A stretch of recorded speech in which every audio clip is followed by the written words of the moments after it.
Jemaat sekalian, kita bangkit berdiri.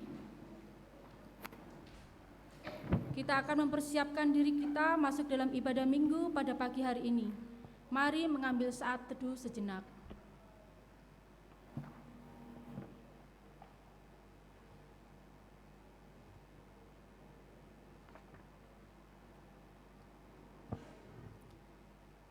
Bagi Dia yang berkuasa menjaga supaya jangan kamu tersandung, dan yang membawa kami dengan tak bernoda dan penuh kegembiraan di hadapan kemuliaan-Nya. Allah yang esa, Juru Selamat kita oleh Yesus Kristus Tuhan kita. Bagi Dia kemuliaan sampai selama-lamanya. Angkatlah hatimu kepada Allah dan percayalah bahwa pertolongan kita adalah di dalam nama Tuhan, Pencipta langit bumi dan segala isinya. Tuhan yang senantiasa menopang kehidupan gerejanya dan memeliharanya di dalam kasih karunia.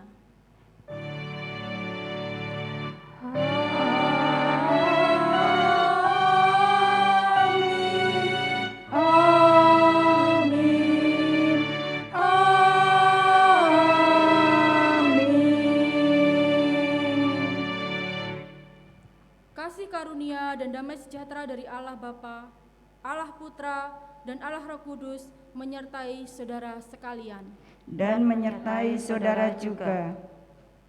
Allah yang kita sembah adalah Allah yang besar dan mulia. Keagungannya mengatasi langit dan bumi.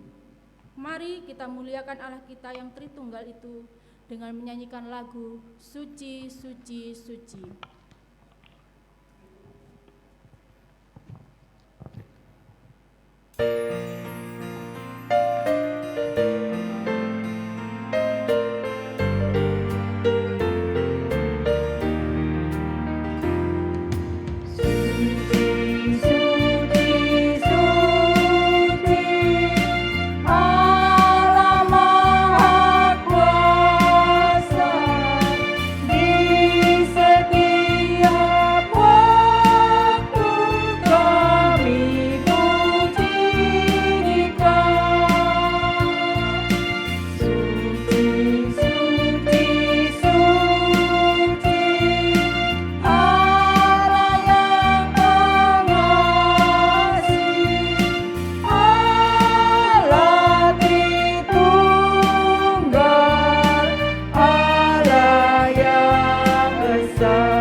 Pada hari ini terambil dari Mazmur 103 ayatnya yang ke-1 sampai dengan yang kedua. Demikian firman Tuhan.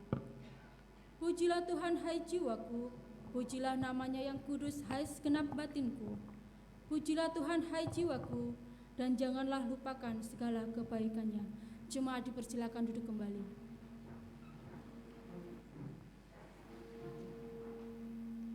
Sadarilah bahwa selama kita hidup, berulang kali kita berbuat dosa kepada Tuhan dan sesama. Ingatlah bahwa itu semua tidak menyenangkan hati Tuhan. Karena itu, mari kita datang kepada Tuhan, mengaku segala dosa dan pelanggaran kita di hadapan-Nya. Kita mohon ampun kepada Tuhan dan tetap percaya hanya Tuhan saja yang dapat mengampuni kita. Mari kita menyanyikan lagu Lemah Lembut Suara Yesus Memanggil.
Mari kita akan masuk di dalam doa. Bapa yang di sorga, syukur kami naikkan kepadamu Tuhan. Kalau pada pagi hari ini kami diberikan undangan Tuhan untuk kami boleh datang ke tempat ini untuk beribadah kepadamu.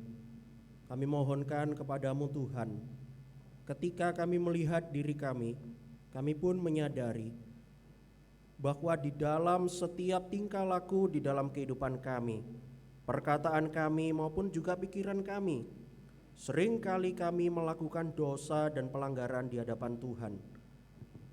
Di dalam kehidupan kami mengetahui Tuhan, seringkali kami mengecewakan hati Tuhan, bahkan hati sesama kami. Karena itu Tuhan, kami mengakui dosa dan pelanggaran kami di hadapan Tuhan.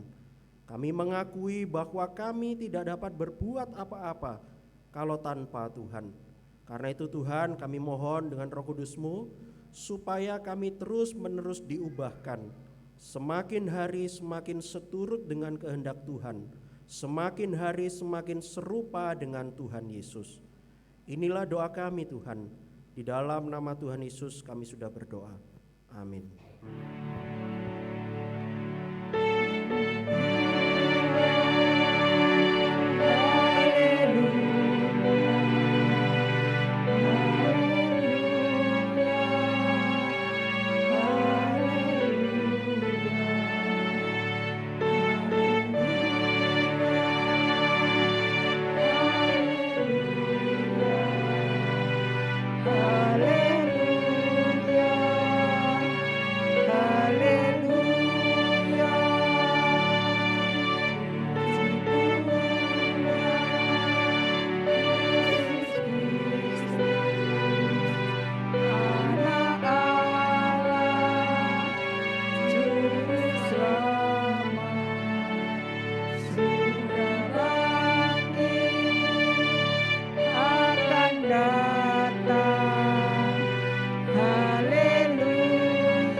Berbahagialah setiap kita yang sudah mengaku dosanya di hadapan Tuhan. Dengarkanlah berita anugerah yang terambil dari Mazmur 103, ayatnya yang ke-103, Mazmur 103 ayatnya yang 8 sampai dengan 9. Tuhan adalah penyayang dan pengasih, panjang sabar dan berlimpah kasih setia. Tidak selalu Ia menuntut dan tidak untuk selama-lamanya Ia mendendam. Di dalam Yesus Kristus kita percaya bahwa kita sudah diperdamaikan dengan Allah. Mari kita juga berdamai dengan sesama kita dengan memberikan salam damai, dengan menyanyikan lagu Havenu Shalom Alaihim.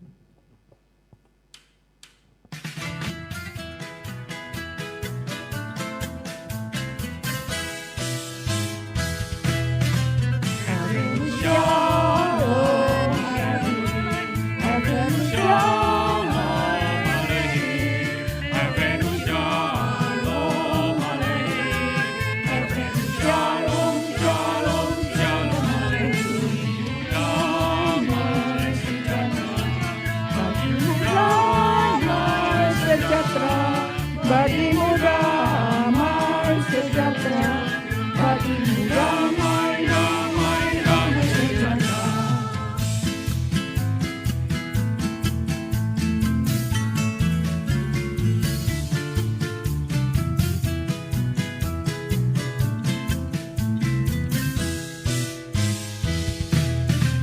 Havenu Shalom Aleichem, Havenu Shalom Aleichem, Havenu Shalom Aleichem, Havenu Shalom, Shalom, Shalom Aleichem.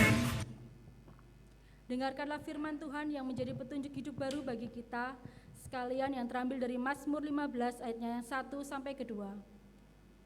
Tuhan, siapa yang boleh menumpang dalam kemahmu?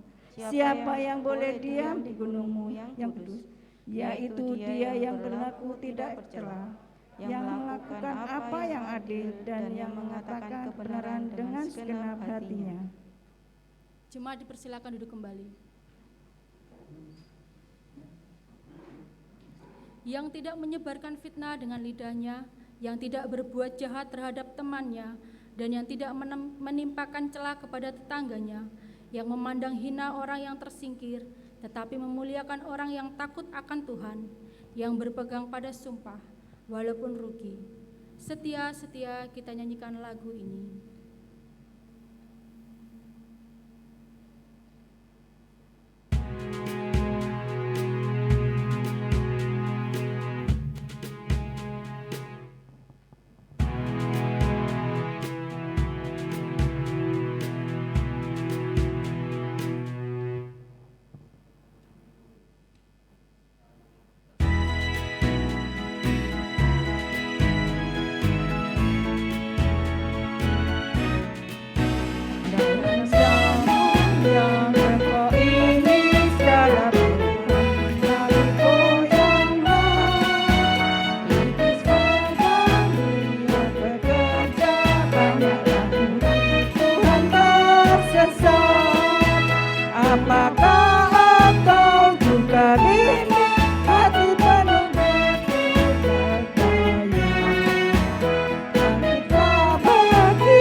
setia pada Tuhanmu, setia bekerja, setia pada Rajamu,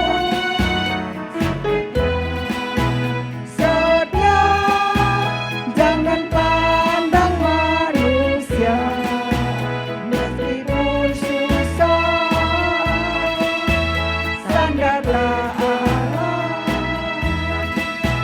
agar kau tetap setia.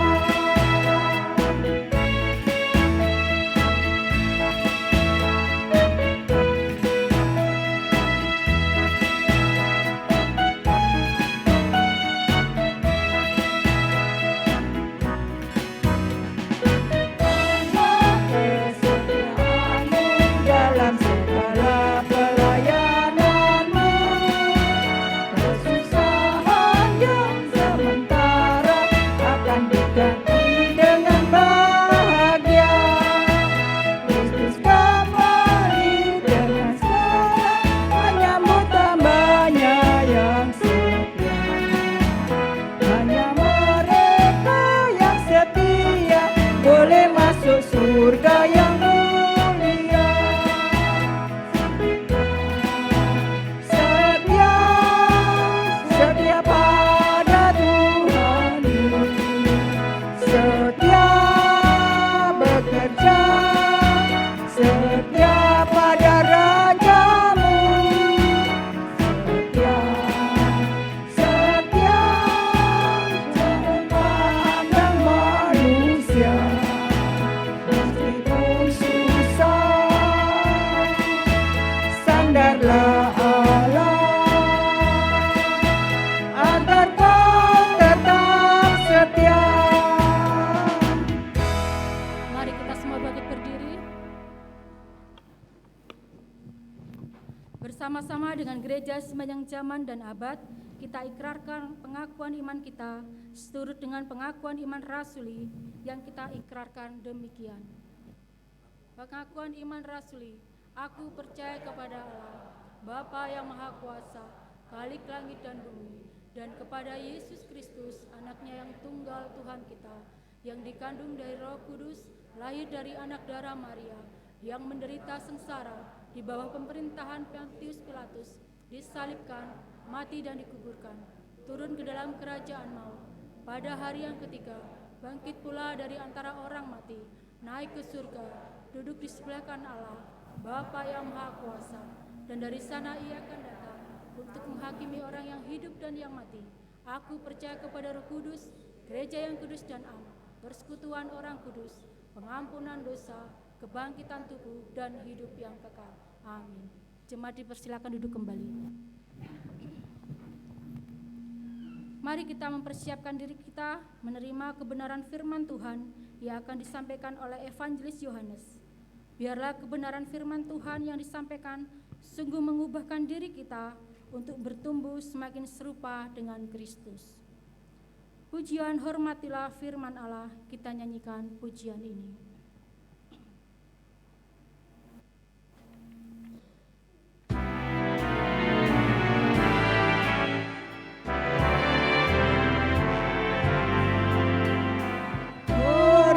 Hormatilah firman Allah, dengan senang turutilah,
Silakan.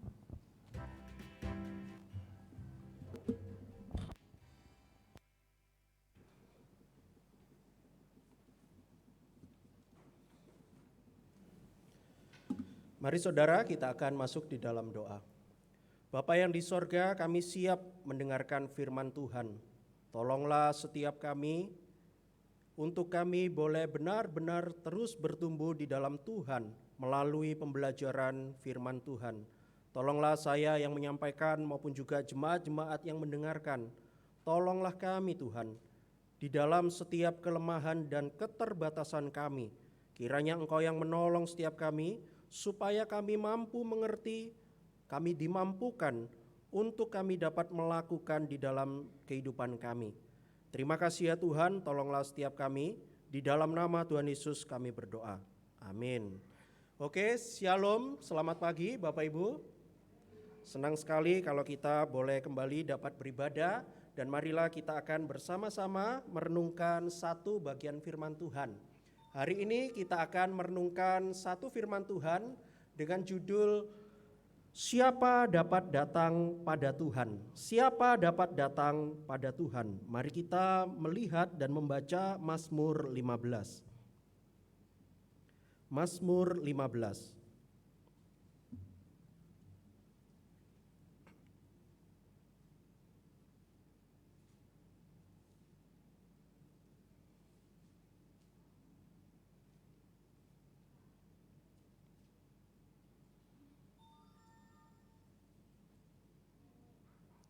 Baik saudara, kalau kita sudah menemukan Mazmur 15, silakan memperhatikan di dalam Alkitab, saya akan membacakan bagi kita semuanya. Mazmur Daud. Tuhan, siapa yang boleh menumpang dalam kemah-Mu? Siapa yang boleh diam di gunung-Mu yang kudus? Yaitu dia yang berlaku tidak bercela, yang melakukan apa yang adil, dan yang mengatakan kebenaran dengan segenap hatinya, yang tidak menyebarkan fitnah dengan lidahnya, yang tidak berbuat jahat terhadap temannya, dan yang tidak menimpakan cela kepada tetangganya, yang memandang hina orang yang tersingkir, tetapi memuliakan orang yang takut akan Tuhan, yang berpegang pada sumpah walaupun rugi, yang tidak meminjamkan uangnya dengan makan riba, dan tidak menerima suap melawan orang yang tak bersalah. Siapa yang berlaku demikian tidak akan goyah selama-lamanya. Demikianlah firman Tuhan.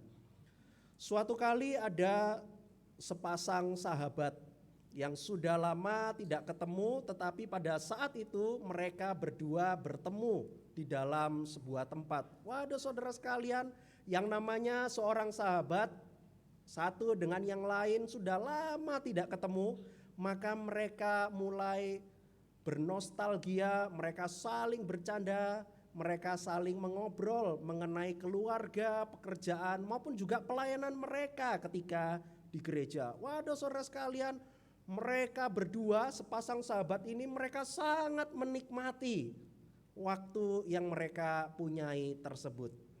Satu kali saudara sekalian, tema dari obrolan mereka itu mengarah kepada gambar yang saya berikan ini, mengenai investasi bodong, saudara. Wah, siapa di sini yang sudah tahu istilah ini? Investasi bodong kan beberapa waktu ini kan lagi viral-viralnya ya. Apalagi ada beberapa orang afiliator investasi yang ternyata dianggap sebagai sebuah penipuan.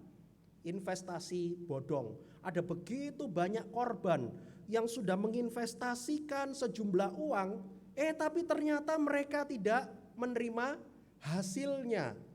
Memang pertama saja, wah sangat banyak mereka menerima hasil atau imbal bunga dari investasi tersebut. Tetapi lama-kelamaan maupun juga investor yang baru, ternyata mereka baru mengetahui bahwa investasi yang sedang mereka ikuti ini adalah investasi bodong, saudara sekalian. Wah, ketika itu sahabat tersebut berbicara seperti itu. Lalu sahabat yang kedua langsung nyeletuk, saudara. Kamu tahu tidak? investasi bodong itu ya, kamu tahu, ternyata sudah diajarkan orang tua loh kepada anaknya sendiri. Hah, gimana caranya gitu ya. Nih coba kamu lihat ya. Orang tua ya sebenarnya sudah mengajarkan investasi bodong kepada anaknya sendiri. Hah, bener tak? Kapan itu? Tuh coba lihat. Kalau lebaran menerima angpau atau Imlek menerima angpau, anaknya dikasih angpau, dapat beberapa amplop angpau itu yang isinya uang. Dikasihkan kepada papa atau mamanya, setelah itu apa? Hilang, saudara. Nah, saudara, ini adalah guyonan dari sahabat yang kedua ini, saudara sekalian. Berkali-kali bukankah kita melihat kan, anak atau cucu kita dapat angpau lebaran atau Imlek, setelah dipegang oleh papa dan mamanya, apa yang terjadi? Lo hilang, tidak ada wujudnya sama sekali gitu ya. Nah, saudara sekalian, mereka itu melihat bahwa ketika seseorang mengalami sebuah penipuan atau ditipu oleh investasi semacam ini, kita melihat, saudara sekalian, sebuah investasi, tetapi investasi itu adalah sebuah investasi yang menipu, yang tidak menghasilkan, yang tidak dapat menghasilkan hasil buah untuk dapat dinikmati. Itu yang dinamakan sebagai investasi bodong, saudara sekalian. Begitupun juga, saudara sekalian, ada beberapa orang, saya pun juga melihat, baik itu secara langsung ataupun juga pengalaman rekan pelayanan saya ketika ada di kota lain. Mereka itu menganggap begitu banyak orang Kristen yang menganggap bahwa ibadah di dalam masa pandemi,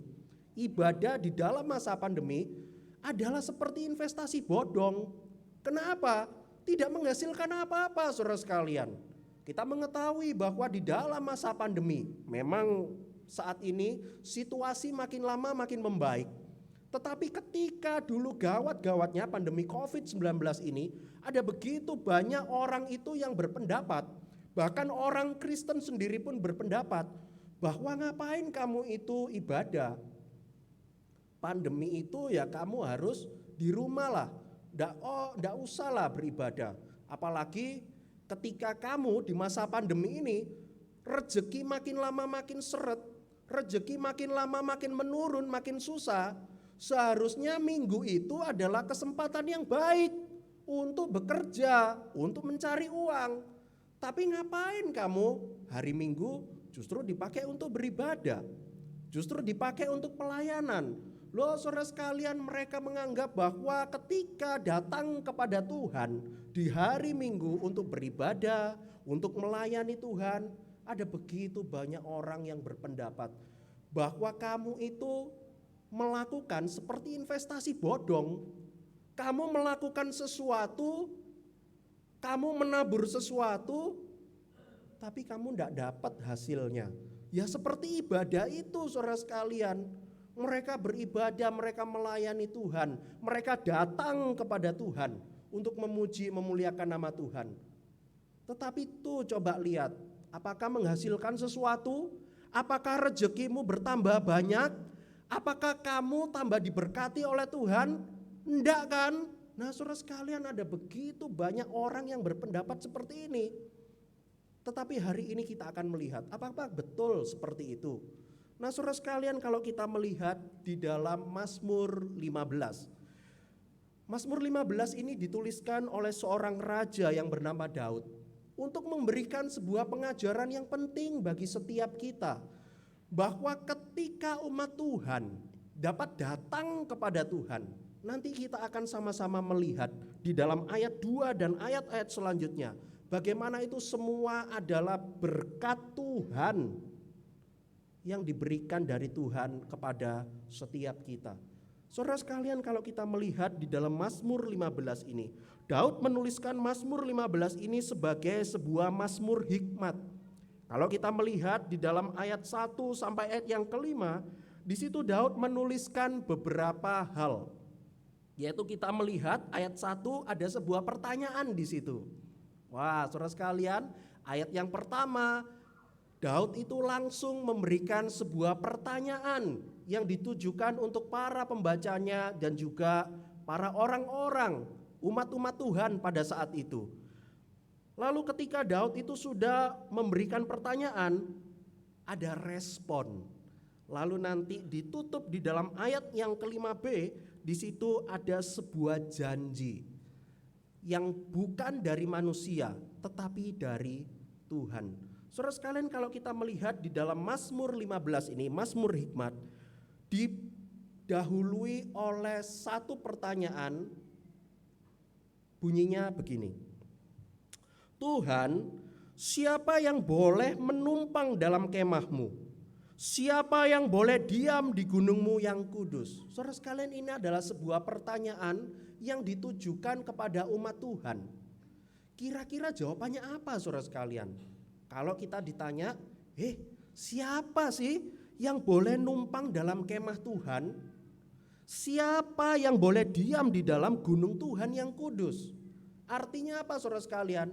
Siapa sih yang dapat datang kepada Tuhan? Kira-kira kalau saya terjemahkan secara sederhana seperti itu, saudara sekalian, sesuai dengan judulnya. Siapa sih yang boleh datang kepada Tuhan? Kalau kita melihat di situ dipakai istilah kemah dan juga gunung. Dan pada zaman itu kemah maupun juga gunung, kemah Tuhan, gunung Tuhan, itu dipercaya sebagai tempat di mana Tuhan berdiam. Jadi artinya siapa sih orang yang boleh datang untuk menyembah Tuhan, untuk memuji Tuhan, untuk beribadah kepada Tuhan. Nah, saudara sekalian, kalau kita melihat di sini kita bisa diberikan sebuah ajaran yang penting. Apa itu? Yang punya rumah itu siapa? Manusia atau Tuhan? Kalau kita datang ke gedung gereja ini, GKT Banyuwangi, yang punya gedung gereja ini siapa? Manusia atau Tuhan? Tuhan, saudara sekalian. Jadi kita itu dapat datang ke dalam rumah Tuhan ini, gereja ini, itu karena ada Tuhan yang memberikan undangan bagi setiap kita. Saudara, ketika kita melihat di dalam ayat yang pertama, di situ pertanyaannya ditujukan kepada umat untuk dapat datang kepada Tuhan dan gunung tempat kediaman Tuhan. Saudara sekalian, ingatlah di dalam ayat yang pertama ini adalah sebuah undangan yang Tuhan berikan kepada umat. Kalau tanpa Tuhan memberikan undangan, maka tidak mungkin bisa kita dapat mendekat, kita dapat datang kepada Tuhan. Saudara, tidak mungkin. Karena apa? Kalau kita sejenak membandingkan di dalam tulisan Paulus, di dalam Roma pasal yang ketiga, orang yang berdosa kecenderungan hatinya adalah menjauhi Tuhan, bukan mendekat kepada Tuhan. Saudara sekalian, ini adalah sebuah hal yang patut kita pelajari betul-betul. Karena apa? Karena tidak mungkin loh saudara, saya yang berdosa, Bapak Ibu yang berdosa, yang melanggar dan berbuat jahat kepada Tuhan, tidak mungkin saudara sekalian orang yang berdosa, orang yang jahat tersebut dapat datang kepada Tuhan. Kalau tanpa diundang atau dipimpin oleh Tuhan, tidak bisa saudara sekalian. Tetapi di sini kita bisa melihat bahwa ketika sekarang kita bisa nyanyi, kita bisa baca Alkitab, tadi kita sudah berdoa, sekarang ini kita bisa mendengarkan firman Tuhan, kita dapat datang kepada Tuhan. Saudara, ingatlah Tuhan yang punya gereja ini, kita umat Tuhan, kita diundang untuk memuji dan memuliakan nama Tuhan. Saudara, saya memberikan sebuah hal yang sederhana. Nah, coba kalau kita lihat ini saudara. Di sebelah kiri itu ada gambar pintu gereja. Lalu yang di sebelah kanan itu adalah pintu rumah. Apakah seseorang bisa sembarangan untuk masuk ke dalam pintu gereja atau pintu rumah seseorang? Kalau gereja mungkin siapapun bisa. Tetapi kalau kita punya rumah, apakah bisa kita dengan seenaknya nyelonong? Tidak bisa. Karena apa? Karena itu bukan rumahmu. karena ada yang punya rumah itu. Nah saudara, kalau saya lihat ketika bulan Desember yang tahun yang lalu, saya sama Semu itu mengunjungi papanya Semu, mertua saya di Malang. Kami sempat berkunjung ke salah satu anak pemuda yang dulu tempat saya, gereja saya layani gitu ya, jadi temannya Semu gitu ya, di Malang sana, di daerah Tidar. Nah saudara, ketika kami sampai ke rumah teman saya itu, temannya Semu juga, kami belum sampai masuk ke rumah, lalu teman saya itu bilang, bentar ya, bentar Yan, bentar Kak Yo gitu ya, saya dipanggil Kak Yo gitu ya. Loh apa? Bentar, tak ambil lo semprotan. Hah, semprotan apa gitu ya? Saya pikir baygon saudara, saya supaya apa? Saya disemprot gitu ya, supaya enggak ada nyamuk atau enggak ada serangga gitu ya. Enggak, tak semprot ini loh apa? Cairan disinfektan. Nah, supaya apa? Supaya virusnya hilang gitu ya. Loh, apa harus disemprot? Iya nanti supaya jaga-jaga lah, supaya kamu sehat, kami pun juga sehat, sama-sama aman saudara sekalian. Wah, apakah ketika saya lihat, aku mau disemprot, apakah saya bisa bilang, enggak aku enggak mau disemprot, aku mau langsung masuk saja, aku mau langsung ke kamar mandi untuk buang air kecil. Apakah bisa seperti itu? Ya enggak bisa, wong dia yang punya rumah kok. Memang saya enggak mungkin diusir lah gitu ya. Tetapi paling tidak saya melihat sebuah hal begini. Wong dia yang punya rumah kok, ya dia yang berhak menentukan saya boleh masuk atau tidak. Kalau sudah disemprot, ya kamu boleh masuk. Tapi kalau kamu belum disemprot, jangan masuk. Ya kamu tunggu di luar saja, di teras itu ya. Nah saudara sekalian, saya bayangkan seperti itu saudara sekalian. Ketika Tuhan yang punya rumahnya ini, kita dapat datang masuk ke dalam hadirat Tuhan. Saudara ingatlah bahwa itu karena Tuhan yang mengizinkan kita masuk ke dalam rumahnya. Karena memang ini punyanya Tuhan kok, bukan punyanya kita sendiri. Karena Tuhan yang punya rumah, yang boleh datang itu adalah yang diizinkan masuk oleh Tuhan, yang sudah menerima undangan dari Tuhan untuk bisa datang memuji, memuliakan nama Tuhan. Saudara sekalian, ayat yang pertama ada pertanyaan semacam itu. Lalu kalau kita melihat responnya seperti apa? Saudara sekalian, kalau kita melihat ayat 2 sampai ayat yang ke-5a, kita betul-betul sangat kaget. Karena apa? Syarat-syaratnya ternyata begitu banyak.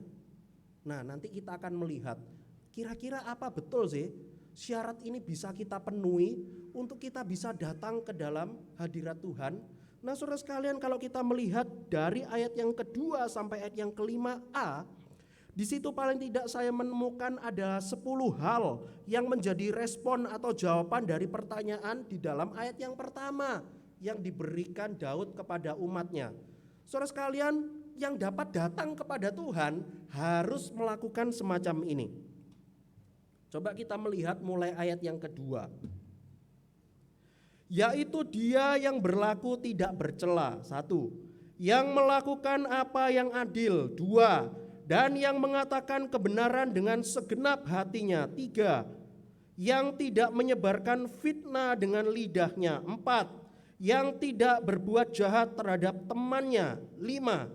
Dan yang tidak menimpakan cela kepada tetangganya. 6. Yang memandang hina orang yang tersingkir tetapi memuliakan orang yang takut akan Tuhan. 7. Yang berpegang pada sumpah walaupun rugi. 8. Yang tidak meminjamkan uangnya dengan makan riba. 9. Dan tidak menerima suap melawan orang yang tidak bersalah. 10. Saudara sekalian, artinya kita itu harus melakukan 10 hal ini terlebih dahulu, baru kita dapat masuk atau datang kepada Tuhan. Tetapi pertanyaannya saudara sekalian, kalau kita melihat, loh kok katanya undangan kan? Loh kok masih harus ada syarat dan ketentuan yang berat semacam ini? Paling tidak di situ tercatat ada 10 hal yang harus dilakukan. Emangnya siapa yang bisa melakukan seperti ini, saudara sekalian? Tidak bisa. Loh, berarti kan tidak ada yang datang ke dalam hadirat Tuhan. Kalau gitu siapa yang bisa memenuhi semua hal yang tercatat di dalam ayat 2 sampai ayat yang 5a ini? Saudara, manusia dengan kekuatan sendiri tidak akan mungkin bisa. Kalau saja memang betul-betul syaratnya seperti ini, tidak ada yang bisa berkhotbah di depan Bapak Ibu Saudara sekalian. Karena apa? Loh, semuanya berdosa kok. Tidak ada yang bisa sempurna. Semuanya ini betul-betul tidak ada satu manusia pun yang dapat melaksanakan. Tetapi yang menjadi penghiburan bagi setiap kita, apa itu? Saudara sekalian, hal ini dituliskan Daud. Adalah bukan supaya sempurna dulu, baru kita dapat datang kepada Tuhan. Tetapi hal ini dicatat, dituliskan, supaya kita itu tetap ingat, kita ini adalah umat Tuhan. Kita ini adalah refleksi, cermin Tuhan di dalam setiap kehidupan kita. Saudara, saya memberikan beberapa gambar di situ ya, ada 2. Kita bisa melihat bahwa sebuah refleksi atau sebuah pantulan, sebuah bayangan yang sama itu dapat dipantulkan paling tidak dengan air yang tenang ya kondisinya. Lalu juga kalau mau lebih jelas, pakai apa Lause? Ya pakai kaca, pakai cermin supaya ada refleksi. Ketika kita bercermin, ketika nyisir rambut, ketika pakai lipstik, ketika pakai bedak, ketika tadi saya merapikan baju ini, saya membutuhkan cermin sebagai refleksi gambar saya. Dan itulah yang sedang dimaksudkan Daud di dalam menuliskan ayat 2 sampai ayat yang ke-5 ini, saudara sekalian. Ingatlah bahwa kita ini adalah anak Tuhan. Kita adalah umat Tuhan. Maka kita ini adalah refleksi dari Tuhan meskipun tidak sempurna. Saudara sekalian, ingatlah bahwa ketika kita melakukan semua hal tersebut, ingatlah bahwa kita melakukan semuanya itu sebagai refleksi, sebagai bukti bahwa kita ini adalah sebagai umat Tuhan, sebagai anak Tuhan. Saudara sekalian, ini adalah sebuah penghiburan dan kekuatan bagi setiap kita. Memang kita tidak bisa sempurna, tetapi kita terus-menerus diperbaharui. Yang penting itu adalah relasinya. Ada sebuah proses untuk semakin lama semakin dikuduskan oleh Tuhan. Saudara sekalian, kalau kita melihat ketika kita dapat datang kepada Tuhan, kita dapat membuktikan bahwa kita ini adalah anak Tuhan. Sebetulnya di situ kita itu sedang ada relasi antara Tuhan dan dengan kita. Untuk kita membuktikan kita ini adalah umat Tuhan. Saudara sekalian, selama kita hidup, ada proses pengudusan yang terus Tuhan kerjakan di dalam kehidupan kita. Jadi artinya ketika kita hidup, ketika engkau bekerja, ketika engkau berkeluarga, ketika engkau berpacaran, ketika engkau mengasuh anakmu, ketika engkau merawat cucumu, saudara ingatlah itu semua adalah sebuah proses terus menerus. Tuhan menguduskan setiap kita di dalam segala aspek kehidupan kita. Saudara sekalian, hal ini menjadi penghiburan dan penguatan bagi setiap kita. Ternyata ketika kita dapat datang kepada Tuhan, itu artinya kita sedang makin lama makin dikuduskan oleh Tuhan. Kita makin lama kita adalah sebagai seorang umat, seorang anak Tuhan yang mencerminkan Tuhan di dalam kehidupan kita. Sehingga orang lain dapat melihat Tuhan Yesus di dalam kehidupan saya, di dalam kehidupan Bapak Ibu Saudara sekalian. Dan Daud menutup di dalam ayat yang ke-5b. Di situ dikatakan bahwa ada janji yang Tuhan berikan kepada setiap kita. Bunyinya begini. Siapa yang berlaku demikian, jadi artinya yang berlaku sesuai hal-hal yang di atas, tidak akan goyah selama-lamanya. Semua orang yang melakukan demikian, artinya hal-hal yang di atas tadi, tidak akan goyah selama-lamanya. Kalau saya melihat terjemahan Alkitab di dalam bahasa Inggris, di situ dikatakan orang yang melakukan demikian, he who does these things shall never be moved. Artinya tidak akan dipindahkan, tidak akan diusir. Apa maksudnya? Saudara, kalau kita melihat ayat 5b ini secara tidak langsung menjawab pertanyaan di dalam ayat yang pertama. Tadi kan ayat pertama dikatakan apa? Siapa orang yang dapat diam, yang tinggal di dalam Tuhan. Dan ketika Tuhan berjanji, orang yang melakukan hal demikian, yang dapat merefleksikan kehidupan Tuhan di dalam kehidupan kita, tidak akan dipindahkan. Artinya tidak akan diusir dari rumah Tuhan. Saudara, bagi setiap kita yang ada di dalam gereja, yang mendengarkan firman Tuhan saat ini, saudara sekalian, kita sudah datang kepada Tuhan. Itu semua adalah undangan Tuhan. Tidaklah mungkin kita diusir oleh Tuhan, karena Tuhan sudah mengundang setiap kita. Saudara sekalian, ketika kita melihat gambar ini, gambar yang di sebelah kiri itu adalah seseorang yang menikmati alam, menikmati indahnya alam yang ada di depannya. Nah, baru-baru ini kan Lebaran kan, liburannya cukup panjang, bisa sampai 5 hari sampai seminggu. Wah, saudara, saya lihat beberapa jemaat itu ada yang ke Jogja, ada yang ke Bali, ada yang ke Malang, Surabaya, macam-macam saudara sekalian. Wah, liburan, seneng atau enggak? Wah ya, seneng sekali saudara sekalian, bisa kumpul dengan keluarga, bisa makan, wisata kuliner, bisa nyambangi dulur, ya kan, bisa ketemu teman, bisa lihat pemandangan yang bagus. Waduh, saya lihat pasti seneng sekali saudara sekalian. Apalagi kalau orang sekeluarga pergi keluar pulau atau bahkan ke luar negeri. Waduh saudara sekalian, saya yakin mereka sangat senang, mereka sangat menikmati waktu ini. Tetapi saudara sekalian, coba bayangkan, kalau biaya perjalanan selama liburan ini yaitu pakai pakai kartu kredit, artinya nyicil. Kira-kira setelah liburan, apakah senengnya masih ada? Aduh, tadinya seneng, sekarang senep gitu ya. Liburannya selesai, tapi bayarnya terus menerus gitu ya. Karena beberapa waktu yang lalu saya lihat iklan seperti ini saudara sekalian. Pergi ke Australia, pergi ke Turki, pergi dulu bayar belakangan. Wah, cicilan 0%. Waduh saudara sekalian, banyak yang daftar, tetapi mereka lupa.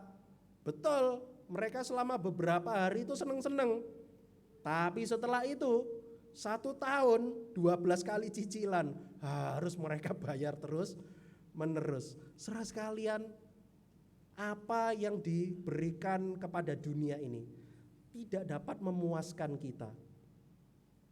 Satu-satunya yang dapat memberikan kita kekuatan, memberikan penghiburan, yaitu ketika Tuhan mengundang kita untuk datang ke dalam hadirat-Nya. Saudara, ketika kita pada hari ini dapat beribadah kepada Tuhan, dapat berdoa, dapat membaca Alkitab, dapat terus-menerus diubahkan oleh Tuhan, dapat dipimpin oleh Roh Kudus untuk semakin hari semakin dikuduskan. Saudara, ingatlah, itu yang sudah Tuhan berikan kepada setiap kita, yang bermula dari undangan Tuhan kepada saya dan kepada Bapak Ibu saudara sekalian. Ingatlah, ini adalah satu-satunya hal yang dapat membuat kita semakin dikuatkan, semakin percaya kepada Tuhan. Ingatlah saudara sekalian, Tuhan itu membuka tangannya. Tuhan itu mengundang setiap kita untuk masuk ke dalam hadirat Tuhan. Kita tidak terlebih dahulu harus melakukan hal ini atau hal itu baru bisa masuk. Bukan saudara sekalian.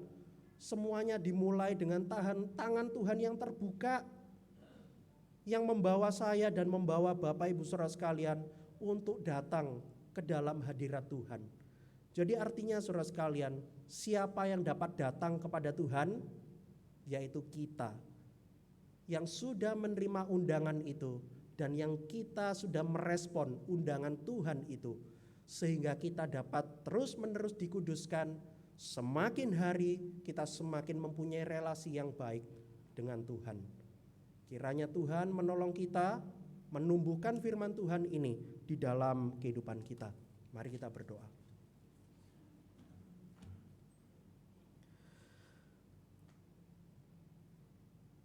Tuhan Yesus, terima kasih Tuhan untuk firman-Mu yang mengajarkan saya dan jemaat-jemaat semua untuk kami dapat menyadari bahwa diri kami adalah sebuah refleksi Tuhan di dalam kehidupan setiap kami.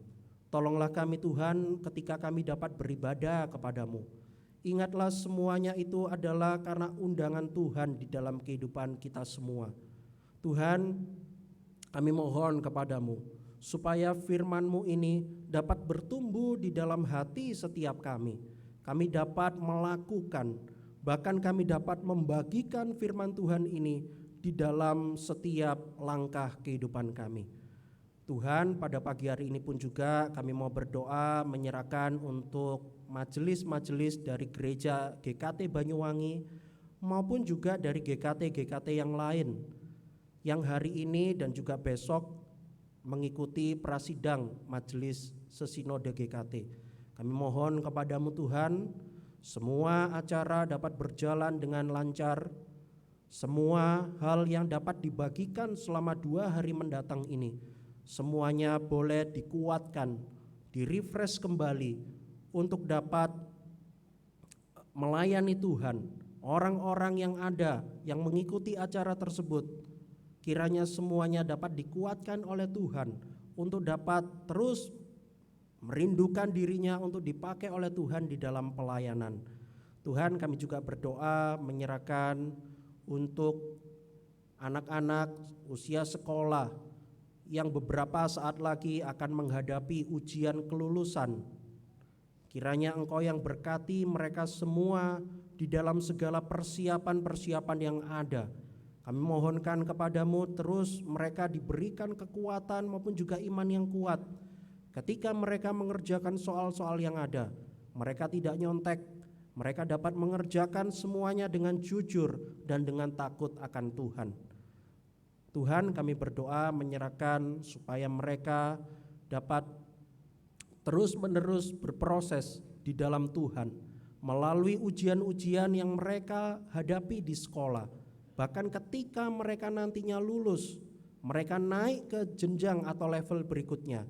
Kami mohonkan kepadamu Tuhan, mereka yang sejak muda ini, mereka dapat semakin mengenal Tuhan, semakin setia mengikut Tuhan, dan bahkan dipakai oleh Tuhan untuk melayani. Terima kasih Tuhan, kami serahkan doa ini ke dalam tangan-Mu. Di dalam nama Tuhan Yesus kami sudah berdoa. Amin.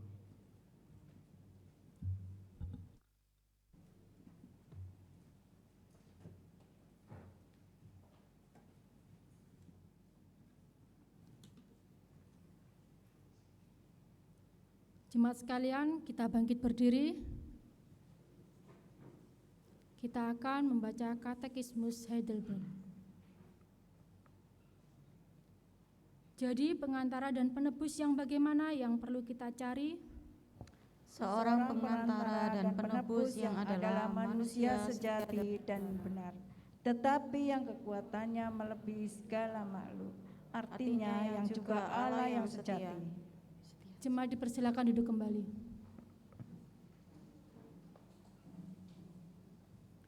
Tuhan sudah menunjukkan pemeliharaannya bagi setiap kita. Karena itu, marilah kita membawa persembahan di hadapannya sebagai ungkapan syukur dan taat kepadanya. Bahwa Tuhan juga kita akan nyanyikan pujian ini sambil kita membawa persembahan.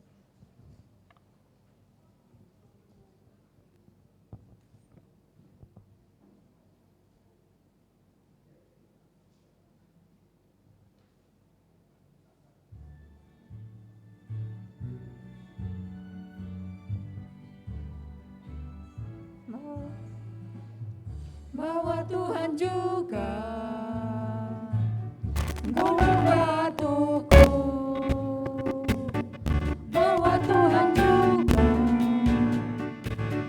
kota bentengku,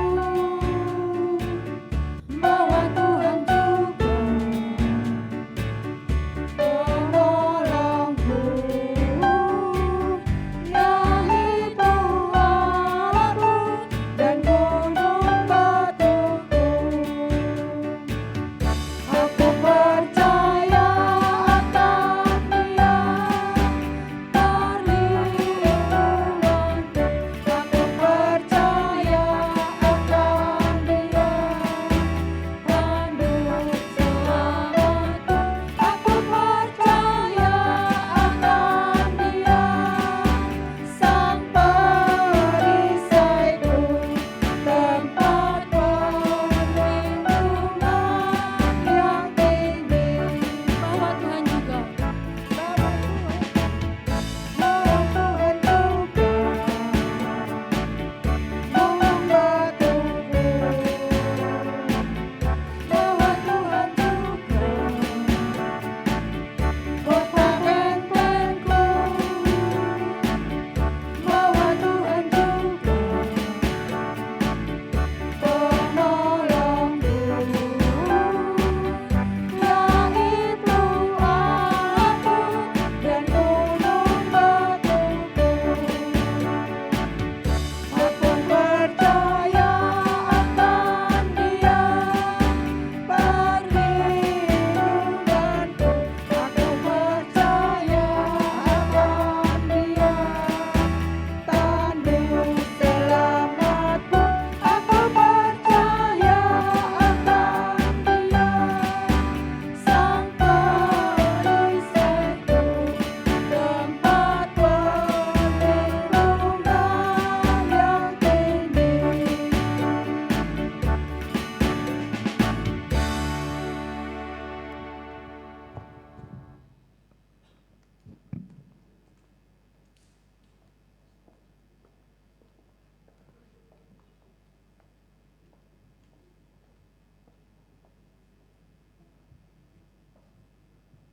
Jemaat, saya undang untuk bangkit berdiri.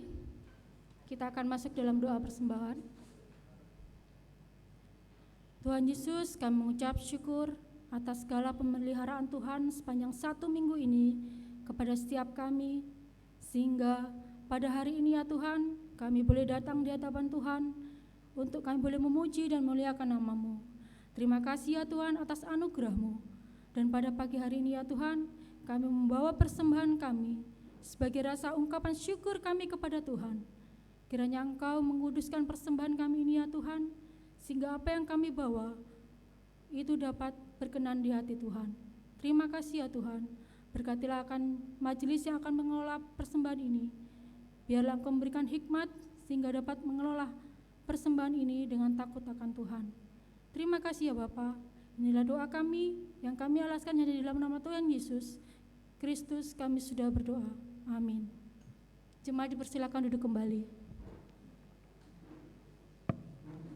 Warta jemaat akan disampaikan oleh majelis, saya persilakan.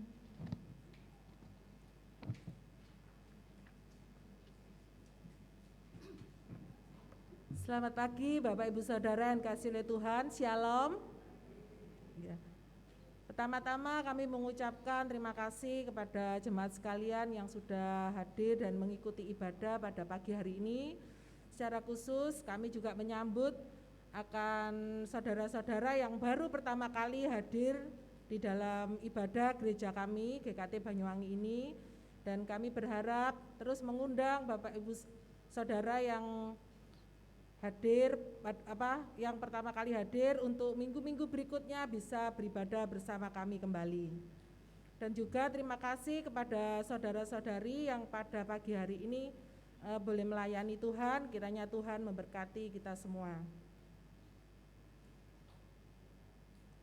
Untuk warta kita, yang pertama, kegiatan gereja dapat dilihat di warta tabel yang nanti akan di-share di grup WA GKT Banyuwangi. Pada hari ini dan besok ada acara prasidang yang prasidang majelis GKT yang dilaksanakan pada hari dan besok, dan saudara-saudara kita majelis dari GKT Banyuwangi ada 5 orang yang mewakili, yaitu Bapak Tekyen, Bu Miske, Bapak Hendra, Ibu Noni dan Saudara Vindiar. Kita dukung dalam doa supaya mereka boleh sampai di Surabaya dengan selamat dan juga boleh mengikuti acara prasidang ini sampai selesai. Dan kita dukung juga doa supaya sidang boleh berjalan dengan baik. Acara prasidang boleh berjalan dengan baik. Yang ketiga yaitu pemberkatan nikah Saudara Alfian dan Saudari Sabrina akan dilaksanakan pada hari Sabtu tanggal 21 Mei 2022 di GKT Banyuwangi yang akan dilayani oleh Pendeta Harti Nesli. Yang keempat, ibadah kenaikan Tuhan Yesus ke surga akan dilaksanakan secara online tanggal 26 Mei 2022. Dan hari ini ibadah sekolah minggu akan dilaksanakan secara onsite. Untuk itu kami berharap jemaat dapat mengajak anak dan cucunya untuk mengikuti ibadah sekolah minggu. Dan yang terakhir, persembahan Bapak Ibu Saudara dapat dibawa di gereja pada saat ibadah atau boleh mentransfer di rekening 18033339922 atas nama Sinode Gereja Kristus Tuhan. Terima kasih, warta sampai di sini. Tuhan memberkati kita semua.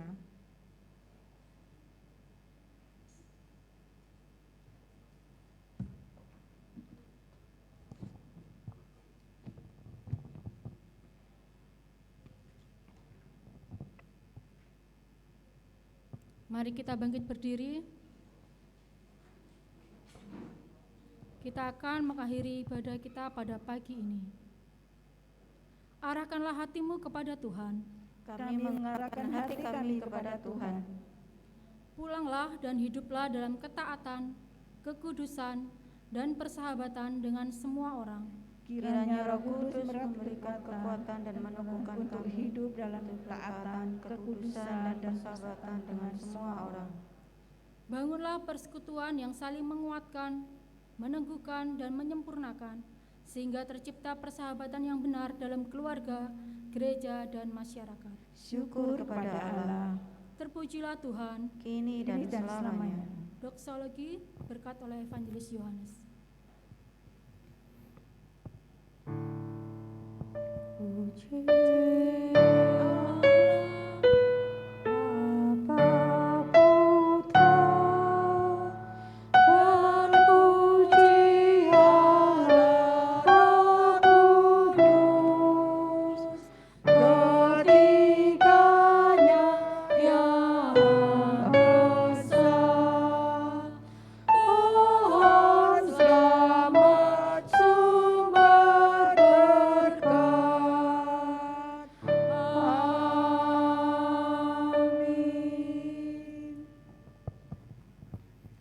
Mari jemaat semuanya kita meninggalkan tempat ini serta membawa firman Tuhan yang mengajarkan setiap kita bahwa kita dapat datang ke dalam rumah Tuhan. Itu semua karena Tuhan yang mengundang setiap kita. Sekarang mari kita menerima berkat dari Tuhan. Kiranya kasih karunia dari Allah Bapa, keselamatan di dalam Yesus Kristus, kekuatan dan penghiburan dari Roh Kudus menyertai setiap kita dari sekarang sampai Kristus datang kembali. Amin.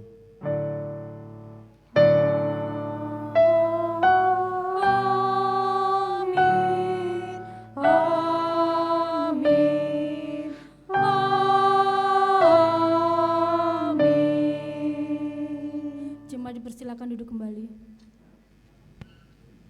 Silakan mengambil saat teduh.